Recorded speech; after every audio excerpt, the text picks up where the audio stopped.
गजानन महाराज संजीवन समाधी कथा। महाराष्ट्रातील बुलढाणा जिल्ह्यातील एक शांत आणि पवित्र गाव शेगाव। आज हे गाव संपूर्ण भारतात प्रसिद्ध आहे, कारण येथे प्रकट झाले होते एक दिव्य संत गजानन महाराज। गजानन महाराजांचे जीवन अत्यंत साधे पण दिव्य होते। त्यांच्या चेहऱ्यावर नेहमी शांतता आणि तेज दिसत असे।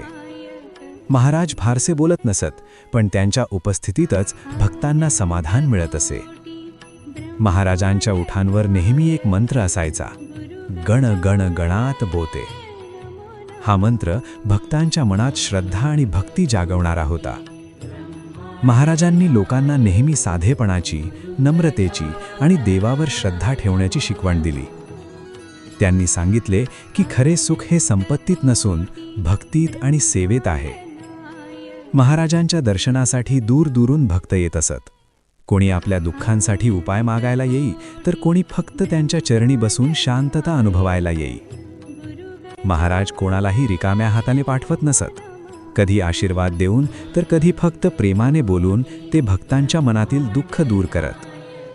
अशाच प्रकारे अनेक वर्षे महाराज शेगावमध्ये राहून भक्तांना मार्गदर्शन करत होते।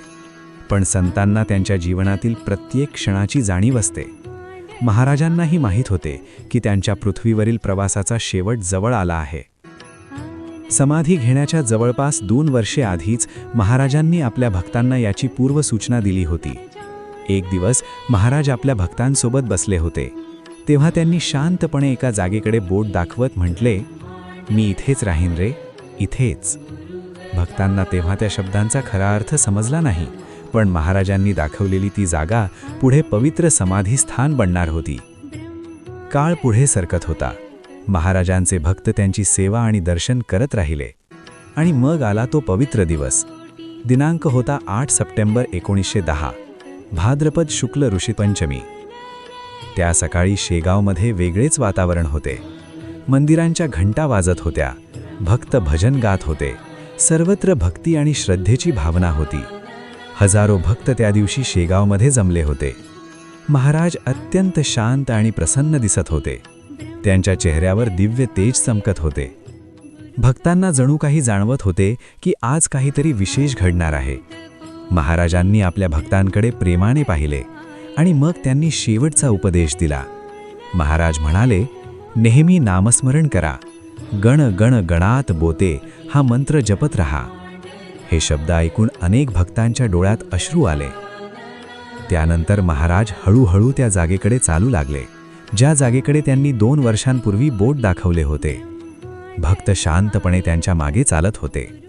त्या ठिकाणी समाधीची तयारी करण्यात आली होती। महाराज त्या जागेत बसले। त्यांच्या चेहऱ्यावर अत्यंत शांतता होती। सर्व भक्त जय गजानन असा जयघोष करत होते। त्या पवित्र क्षणी महाराजांनी संजीवन समाधी घेतली। भक्तांच्या डोळ्यात अश्रू होते, पण मनात एक दिव्य शांतता होती। यानंतर भक्तांनी महाराजांच्या देहावर फुले अर्पण केली। गुलाल आणि तुळस अर्पण करून अंतिम पूजा करण्यात आली। शास्त्रीय नियमांनुसार महाराजांचा देह उत्तराभिमुख ठेवण्यात आला। भक्तांनी अत्यंत भक्तिभावाने शेवटची आरती केली।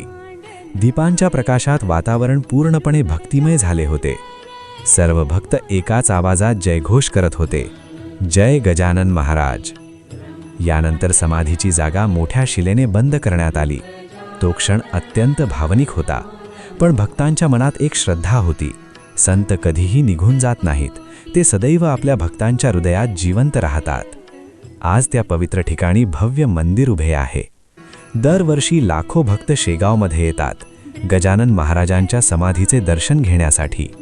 भक्त विश्वासाने प्रार्थना करतात आणि गजानन महाराजांची कृपा अनुभवतात।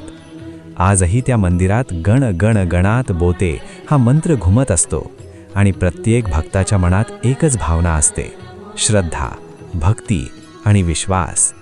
कारण गजानन महाराजांचे आशीर्वाद आजही त्यांच्या भक्तांवर आहेत, आणि म्हणूनच प्रत्येक भक्त प्रेमाने म्हणतो, श्री गजानन महाराज की जय।